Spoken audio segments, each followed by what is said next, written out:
I've had my CNC for almost 3 years now, and I've never had an official wasteboard. I just threw a piece of MDF on there that was good enough and nailed it down, and that's what I've been using for almost 3 years now. I recently completed the largest tiling job I've ever done on this CNC, a 24 by 46 inch flag. I ended up making it 3 different times because I had alignment issues when I went to tile. After not getting it right the second time, I had to stop and brainstorm for a little bit and think about possible solutions before I started wasting more material. One of the things that I thought could be contributing to the issue was my wasteboard. I have never surfaced it. It's been carved into. It's had a bunch of brad nails gone through it. So I thought that this could be an area that is throwing off my alignment. So in this video, I'm going to show you the process that I took to create my brand new wasteboard.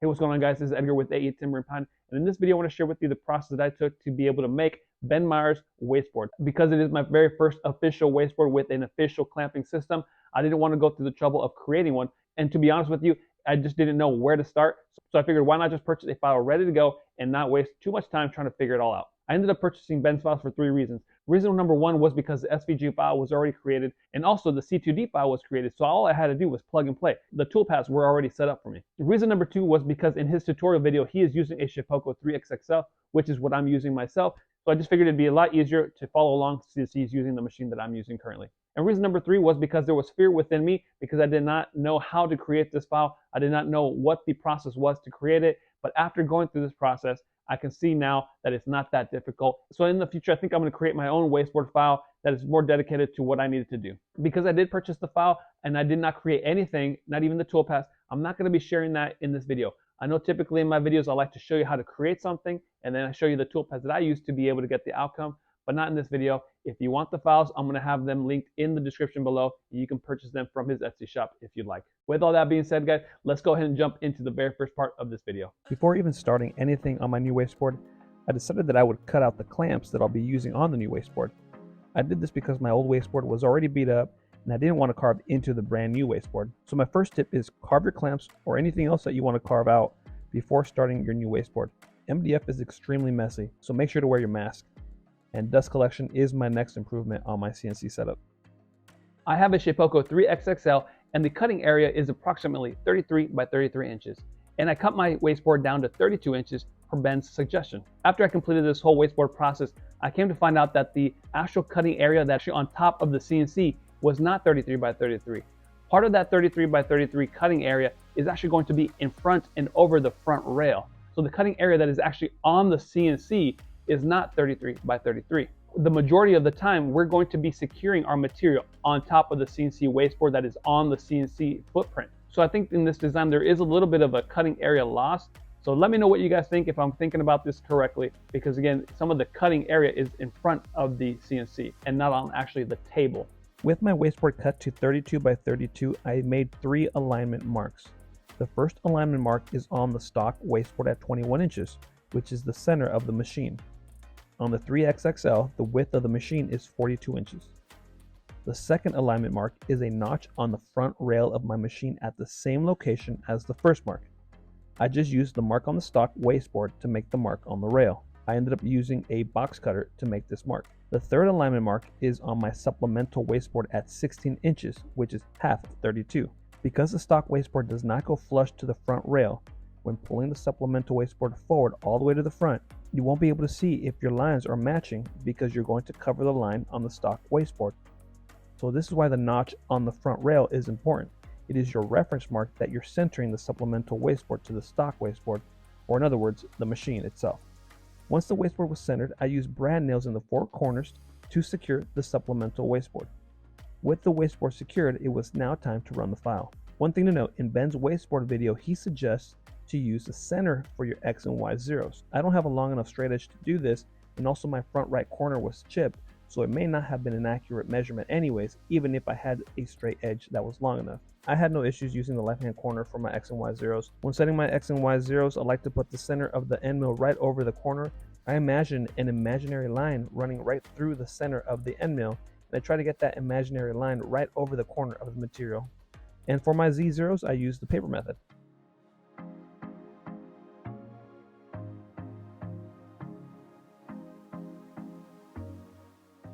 As I let the job run, I started cleaning my dust collector, and as the job was nearing the end of the first toolpath, I turned on my dust collector and it immediately turned off my CNC. As you can see here, it messed up this pocket. So my plan was to simply edit the file and start the toolpath from this point. As you just heard, my plan was to pick up right where I left off, edit the file, and pick up right there where it got messed up. Well, I couldn't do that. The reason why I wasn't able to edit the toolpath was because it was already saved as a C2D file. So therefore, I'm not actually editing the SVG file. I was trying to edit the toolpaths themselves. There may be a way to edit the C2D file or maybe even edit the G code within the C2D file, but that's something that is above me. I'm not there just yet, so I did not opt to go that direction. One thing that I did try to do was bring in the SVG file and resize it to overlap the C2D file within Carbide Create. That didn't work either because the vector file was a different size than what was in the C2D file. I'm not too sure if that's just something that it just needed to be resized correctly, but it wasn't a one-to-one translation. It did not overlap correctly on the C2D file. So just keep that in mind. So I ended up having to restart the toolpath again. That was just the way that I had to fix it. And I made sure to not turn anything else on. I just let it run and let it be.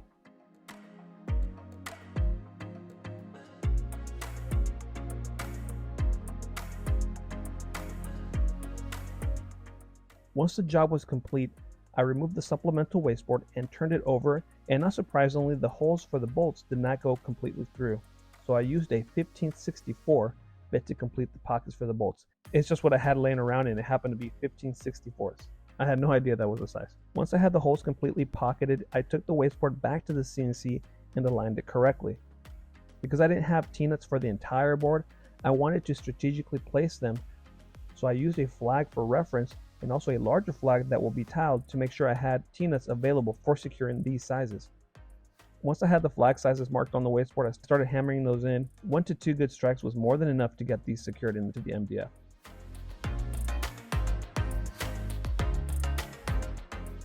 To secure the supplemental wasteboard to the CNC, I decided to use screws in the 4 corners and on the sides.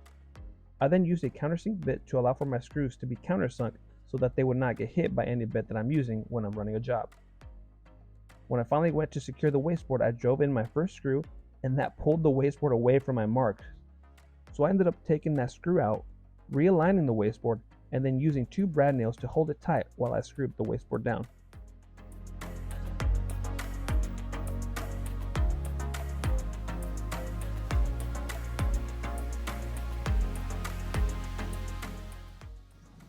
Alright guys, so it is now secured with screws. You can see my notch in my rail and my line still match, so everything's square. What we're gonna do is, unfortunately, I don't have time right now to tram it, so tramming would be the next step. But I'm just gonna go ahead and surface it as it is right now, and hope for the best. In reality, I'm just hoping for the best, that it's not too off. So let's go with it. As the surfacing job was being completed, you could see how far off the wasteboard the surfacing bit went. Being completely in front of or off the wasteboard is part of the 33 by 33 cutting area, but please correct me if I'm wrong in saying that. Since part of the cutting area is off of the wasteboard, the back of the wasteboard did not get surfaced, so that could be an issue after several surfacing passes. This surfacing pass at 0.01 isn't going to impact me much, but after the 3rd or the 4th one, I'm going to have a noticeable lip and it will start to affect my alignment. I'll probably have to take that wasteboard off and cut that area off on the table saw.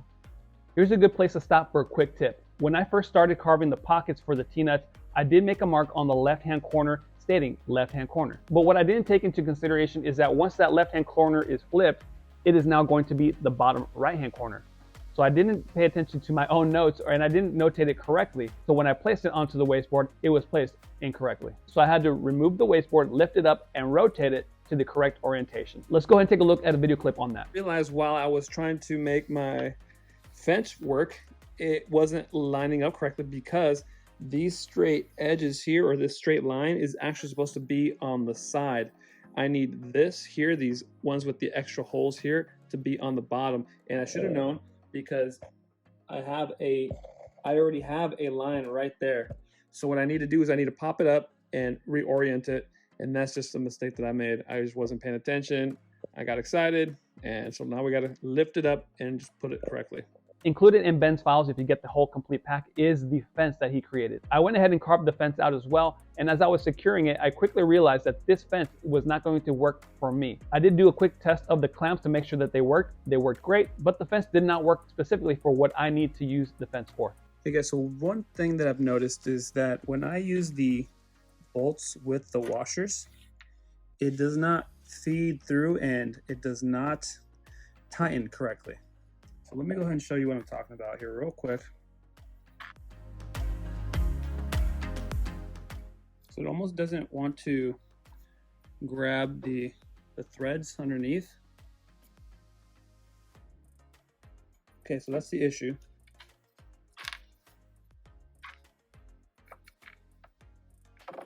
But when I put the bolt without the washer, it grabs just fine. It tightens up right away. So there, it's tightened now. So I don't know, it's probably because the pocket is too shallow. So that's just something to keep in mind when you are creating the fence, the Ben Meyer's fence. It might be a little bit too shallow. So just keep that in mind. It wasn't perfect for me. So with no washers, guys, this thing is solid now. Before I was having a lot of play left and right. This is now solid and good. And what I decided to do is not to attach this on the left hand side, because this originally is going to be on the left hand side, because you have this L here and this little hole for your X and Y axis if you're going, or X and Y zeros if you're going to be zeroing on the left hand side, and it would just kind of create this here like that. This isn't working for me. For whatever reason, it wasn't aligning up. I would get this edge like this. Obviously you can't get the left hand corner zeroed that way, so something was off here.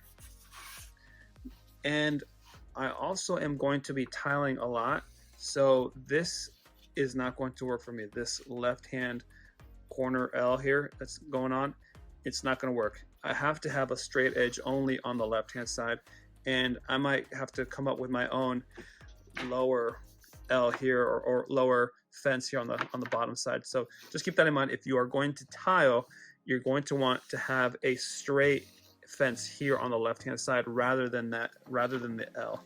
Once I had the fence secured to the wasteboard, I then manually ran my end mill along the side to square the fence to the CNC. This is a clip of me doing this process on the first fence attempt. I did this exact same thing again on the final fence that I went with. All you have to do is barely touch the side of the fence with the end mill and be barely above the wasteboard, and manually jog the router at the fastest interval up the fence. All right guys, so here's my final wasteboard. Let's go ahead and take a look at it.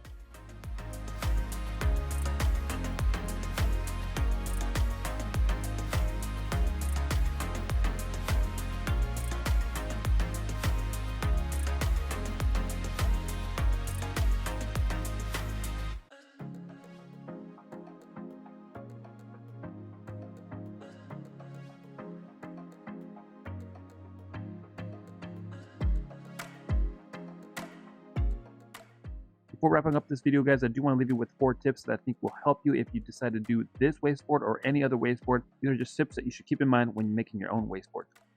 Tip number 1 is to carve out your clamps or anything else that you want to carve using the current wasteboard that you have. Go ahead and use your old wasteboard because you are going to be plunging into it potentially. So go ahead and use your old wasteboard and carve out anything that you need. Tip number 2 is to mark your left-hand corner. Make a mark there, but also remember when you flip it over, it's going to be on the bottom right-hand side. So just keep that in mind when you're flipping your wasteboard. Tip number 3 is that you do not need to completely fill every single T-nut pocket. There are more than 300 slots for the T-nuts. I only ended up using 100. I strategically placed them, and so far it's been working out fine. Tip number 4 is that if you're going to be tiling, you're going to want to have a vertical fence on the left-hand side. At least that's how I prefer it, to have a vertical fence on the left-hand side. The left-hand fence that is included in the files, I repeat, is an L shape. It is not going to allow for your material to go straight up to the edge. So that is why I opted out for a straight vertical fence on the left-hand side, taking into account that I'm going to be tiling with my CNC. I really do appreciate you guys following along. Make sure to click on your screen right now if you want to see the process that I took to create the 24 by 46 inch flag, and I'll see you guys there.